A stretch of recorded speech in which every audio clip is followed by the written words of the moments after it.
Hello everyone, this is Prachi Bansal from Amby International School, Nayagaon, Kota. Today we are going to start a new chapter, chapter number 5 of History, Medieval Period. Let's start chapter number 5, Medieval Monuments. Do you know what is medieval monuments? Medieval monuments are the buildings that are built by the rulers in past, in history, okay? सो मतलब वो buildings और temples monuments में सारी चीज़ें include होगी, palaces भी include होंगे, है ना, टेम्पल्स भी इंक्लूड होंगे, वो सारी चीज़ें जो पुराने रूलर्स थे, जिन्होंने किंगडम्स थी जिनकी अलग अलग, उन्होंने बिल्डिंग्स बनवाई थी ताकि उनको रिमेंबर किया जाए पास्ट के अंदर. Okay, so now start. Introduction. A large number of monuments were built in India during the medieval period. The rulers constructed both religious and secular monuments. Religious monuments consisted of temples, mosques, stupas and other places of worship, while secular monuments included the palaces, forts, tombs, tanks, ghats and wells.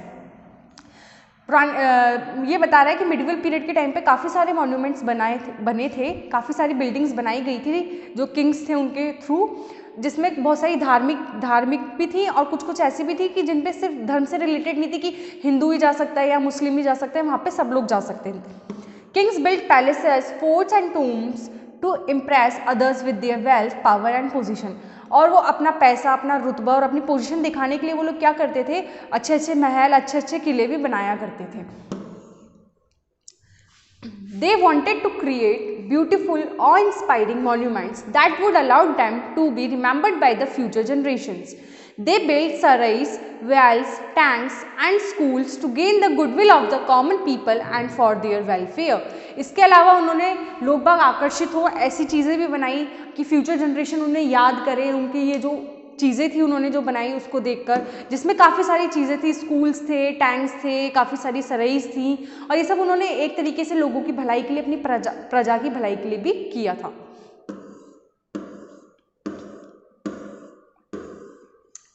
A large number of temples and mosques were constructed during this period. A temple was usually named after its main deity and sometimes after its patron. For example, the Brihadeshwar temple at Thanjavur is also referred to as Rajarajeshwar temple after its patron Raja Raj Chola. इसके अलावा काफ़ी सारे मंदिर और काफ़ी सारी मस्जिदें ऐसी भी बनाई गई जो मतलब मेनली जैसे जो रूलर वहाँ पे रूल कर रहा है तो उसके वो जिस धर्म को, जिस भगवान को मानता था उसके हिसाब से उसने अपने उस राज्य में वैसे मंदिर और वैसी मस्जिदें बनाई. उसके अलावा इसका सबसे अच्छा एग्जाम्पल बताया यहाँ पे बृहदेश्वर टेम्पल है थंजावुर में, जो कि राजा राज चोला है उनकी याद में बोल सकते हैं या उनके लिए बनाया गया. Constructing places of worship Constructing places of worship gave the kings an opportunity to proclaim their close relationship with God. अच्छा, this gave them the right to justify their rule and allowed them to claim that they were God's representative on earth. The kings also patronized learned and pious men for this purpose. If the kings performed religious activities, then they gained the acceptance of the religious leader, which meant acceptance by their subjects. अब क्या होता था कि उन लोगों ने ये धार्मिक जगह जो बनाई उससे क्या, वो क्यों बनाई गई, ताकि वो लोग इसलिए बनाते थे ताकि वो प्रजा को दिखा सके कि हाँ वो लोग भगवान के प्रति कितनी भक्ति रखते हैं, कितनी निष्ठा रखते हैं. इसके अलावा जब वो ऐसा करते थे तो क्या होता था, वो लोग जब धर्म से जुड़ते थे तो धर्म के जितने भी लोग थे वो उनसे जुड़ते थे और एक तरीके से ये बोला जा सकता है कि पूरी प्रजा उनके सपोर्ट में खड़ी हो जाती थी. इसलिए Since constructing places of worship was a display of the ruler's power and glory, during battles the kings often targeted buildings in the kingdom they attacked. For example, the Chola king Rajaraj carried off various images from the temples of the Cholakya, the Kalingas and the Palas and had them installed in his temple at Thanjavur. इसके अलावा और भी धार्मिक जगह, पूजा पाठ की जगह बनाई गई. अच्छा, ये क्या होती थी, ये जो जगह है ना, ये बोलते हैं ना रुतबा, शान और शौहरत. तो जो राजा थे पुराने टाइम के, तो उनकी शान और शौकत भी इन मंदिरों को देखकर पता लगाया जा सकता है कि ये लोग कैसे, किस फॉर्म में इसको कंस्ट्रक्ट करते थे. इसके अलावा इसका बेस्ट एग्जाम्पल है कि चोला किंग राजा राज, उन्होंने क्या किया था, जब युद्ध हुआ था तो उन्होंने चालुक्य और कलिंगा और पलासी इनकी जितने भी मंदिर बनवाए थे तो उनकी चीज़ों पे कब्जा करके और उनको अपने टेम्पल जो उन्होंने जो मंदिर बनवाया था थंजावुर में उसमें रख लिया था।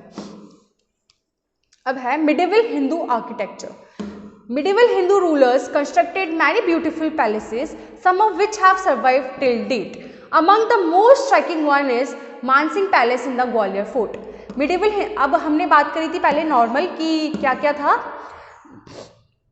अब हम बात करें कि हिंदू आर्किटेक्चर में क्या क्या चीज़ें बनी गई थी। बहुत सुंदर सुंदर महल बनाए गए थे, जिसमें से सबसे अच्छा अगर एग्जाम्पल नहीं तो हम है मानसिंह पैलेस जो कि ग्वालियर फोर्ट में है।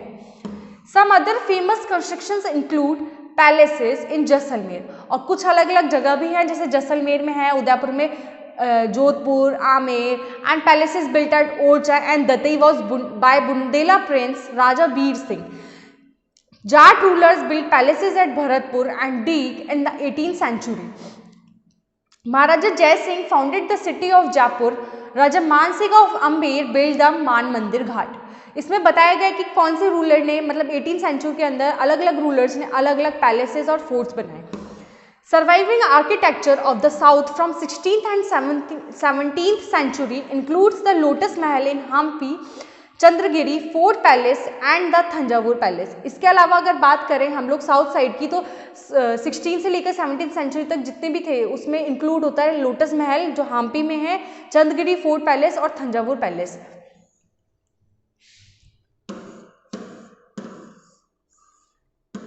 Temple architecture.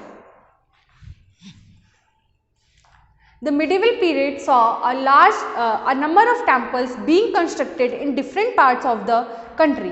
The Dilwara temple of the Jain, built in white marble, and Jain temples at Ranakpur are some examples. The Cholas built many temples in India and parts of Sri Lanka.